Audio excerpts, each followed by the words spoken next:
Shigu Titet le ye kunnafondila ye min ka baara bɛnnen bɛ sɛgɛsɛgɛli ma. Kunnafonidiso min fana bɛ Malawi ni a bɛ fɔ ma Ave Nation ni a sigiyɔrɔ bɛnnen bɛ Lilong. O kunnafoni sɛgɛsɛgɛyɔrɔ ɲɛma dangan ye ale ye. Sɔgɔma o sɔgɔma a bɛ se baarakɛyɔrɔ la ni hakilina kelen pe de ye ka yira k'a fɔ journalisme ni o ye kunnafonidi baara ye. O kun ye de ka se ka kunnafoni jɛlen o di kunnafoni kalanbaw ma.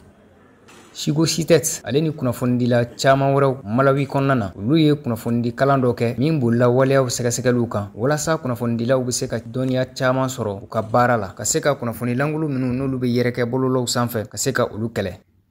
The training has brought that kind of nin kalan in kɛra sababu ye an ka se ka hakili sɔrɔ ni ka tila k'an janto kɛrɛnkɛrɛnyala n'an bɛ kunnafoni baaraw fɛn fɛn kɛ fo ka taa se dasumusumuniw ma k'an janto kunnafoni langolow na ani laseli kolow na ani jamana kɔnɔdenw bɛ se ka kunnafoni jɛlen sɔrɔ cogoya min na. Audiences are given credible information.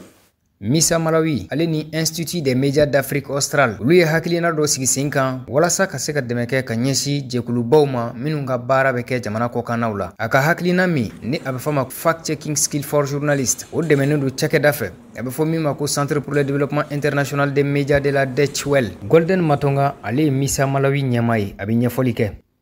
We have DW Academy. DW Academy d'Allemagne ale bɛ an bolokɔrɔ se ka dɛmɛ kɛ ka ɲɛsin Misa Malawi ma min b'a to kunnafonidilaw olu bɛ se ka dɔ fara u ka dɔnniya kan cogoya min na Malawi. Tɛgɛdiɲɔgɔnmaya bɛ ani UNESCO fana cɛ o min fana ka hakilina ye an bɛ laseli minnu kɛ kalafiliw hukumu kɔnɔnaw kan ka se ka o laseli ninnu baaraw nɔgɔya waleyaw jateminɛniw k'o baaraw fana nɔgɔya.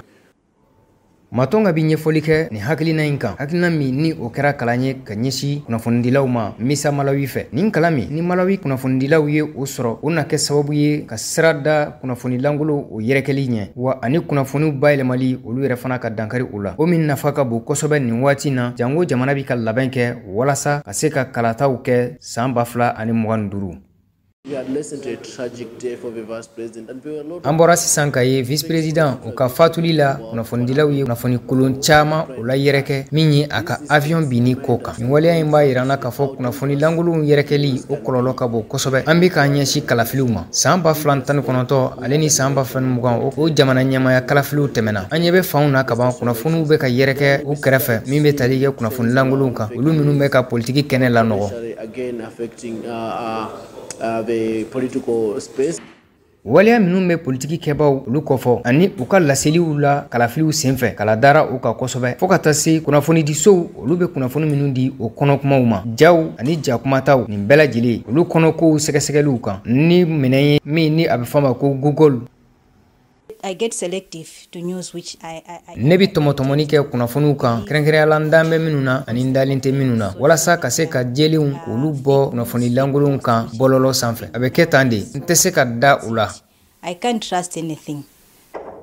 Kalan ninnu kɛbaw yɛrɛ fana u y'a yira k'a fɔ kunnafoni langolow olu yɛrɛkɛlen don kosɛbɛ Malawi fan bɛɛ lajɛlen fɛ k'a sababu kɛ maa minnu bɛ kunnafonidi sira ninnu bɔlɔlɔ sanfɛ olu matarafa ni olu bɛ ɲɔgɔndan kɛ kunnafonidi siraw fɛ ka kɛ ni kunnafoni bilali ye minnu ma sɛgɛsɛgɛ wa n'u bɛ se ka maaw lafili kunnafoni minnu yɛrɛ ni u yɛrɛw b'u fɔ. Sisomo Kasapila ale bɛ journalistiw kalan waleyaw olu sɛgɛsɛgɛliw kan Malawi. Because also sometimes as media Ka sababu kɛ an kunnafonidilaw an binnen bɛ o jan kɔnɔ yɔrɔ min na an bɛ laseli minnu kɛ maaw kan minnu bɛ fanga kɔnɔna na an tɛ maaw ka kumaw lase o cogoya la maaw jamana kɔnɔdenw olu bɛɛ lajɛlen bɛ u yɛrɛ ka laseliw kɛ u yɛrɛ ye. Gɛlɛya ye min ye u tɛ a ɲɛdɔn an ye ja dɔw ye minnu taara ja jugumanbaw minnu bilala sariyaw ye minnu ye u t'o dɔn. Sisomo Kasapila ale b'a ɲɛfɔ a ka gɛlɛ kosɛbɛ ka se ka kunnafoniw sɛgɛsɛgɛliw kɛ ni ka tiɲɛ bɔ ngalonw cɛla ka sababu kɛ kunnafoniw sɔrɔli gɛlɛyali ye kunnafoni minnu bɛ boli farafina cɛncɛnfuga jamanaw worodugu ɲafanw kan.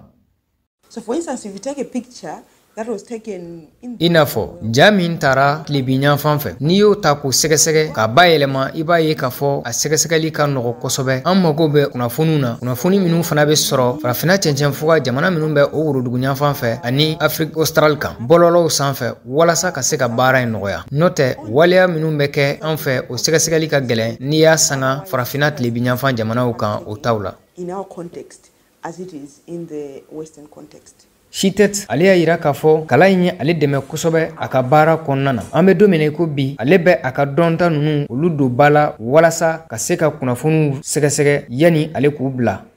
because I've become aware. Nye hakilina sɔrɔ k'a fɔ waati o waati ni n bɛ laseli dɔw kɛ waati o waati ni n bɛ ka dɔ ka laseli lamɛn kɛrɛnkɛrɛnyala politikimaw n ka kan ka o waleya sɛgɛsɛgɛ n ka kan k'a sɛgɛsɛgɛ walasa ka da la ko kura ni o kalan tɛ yen nɔ a bɛ na n'a ye a ka kɛ an kɔnɔ k'a fɔ ko an ye min sɔrɔ o ye tiɲɛ ye. Walasa si tɛ y'a yira k'a fɔ jɛkulu dɔw walima minisiriso dɔw olu ka kunnafoniw sɔrɔli ka gɛlɛ ka sababu kɛ o dilibaliya ye a ka fɔ la o banni ka kunnafoni bila u ka bolo kan o bɛ gɛlɛya don baara kɔnɔna na. I n'a fɔ gɛlɛya bɛ ne ni minisiriso min ka ca ɲɛsinnen bɛ jamana ko kan ka sababu kɛ n mago kun bɛ kunnafoni dɔw la maa minnu ni jamana ye olu sugandi kabini san 2020 olu kan ɲininkali ye de walasa ka se k'a dɔn n'a y'a sɔrɔ u labɛnnen don kosɛbɛ ka Malawi jamana labaara. Gouvernement y'a yira k'a fɔ k'u bɛ maaw ta maa minnu ka ɲi an bɛ maaw ta maa minnu ka ɲi nka an sigalen don a la n'a y'a sɔrɔ tuma dɔw la o maa ninnu ka ɲi nka maaw don minnu tilennen don politiki siraw fɛ. A ka ŋaniya talen na jɛkulu min sigilen bɛ hadamadenyaw ka hakɛw ma Malawi kɔnɔna na ni olu bilan bɛ ka se ka nin waleya in kɔlɔsi ni u ye kunnafonidilaw bɛ se ka kunnafoniw lasɔrɔ cogoya min na nɔgɔya la olu ye dɔ fɔ minisiriso min ka ca ɲɛsinnen bɛ jamana ko kan kɔnɔna na min na b'a yira k'a fɔ u banna ka kunnafoniw bila u ka bolow kan kunnafoni minnu kan ka lase jamana kɔnɔdenw ma minnu laɲinina si tɛ fɛ. Mantonga y'a yira fana k'a fɔ kalan in kɔfɛ Misa Malawi ale ni PNUD olu bɛ ka baara kɛ ɲɔgɔn fɛ walasa ka hakilina dɔ sigi sen kan min bɛna kɛ sababu ye ka laseli jɛlen dɔw kɛ kalafili nataw ka san 2025.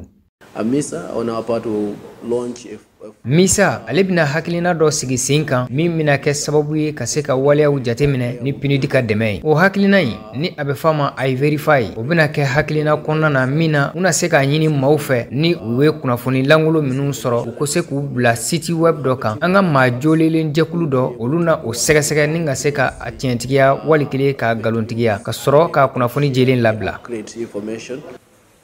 Matonga hakilina la waleya minnu kɛra o na kɛ sababu ye kunnafonidilaw ma ka se ka dɔnniya caman sɔrɔ ani ka se ka baara minɛn sɔrɔ min b'a to u bɛ se ka kunnafoniw sɛgɛsɛgɛliw kɛ nɔgɔya la kunnafoni minnu bɛ boli waleyaw kan u ka kunnafoni baaraw kɔnɔna na ani ka se ka jamana kɔnɔdenw yɛrɛ fana u na se ka u yɛrɛ kunnafoni ni kunnafoni jɛlenw ye ani kunnafoni minnu bɛ tiɲɛ kɔfɔ.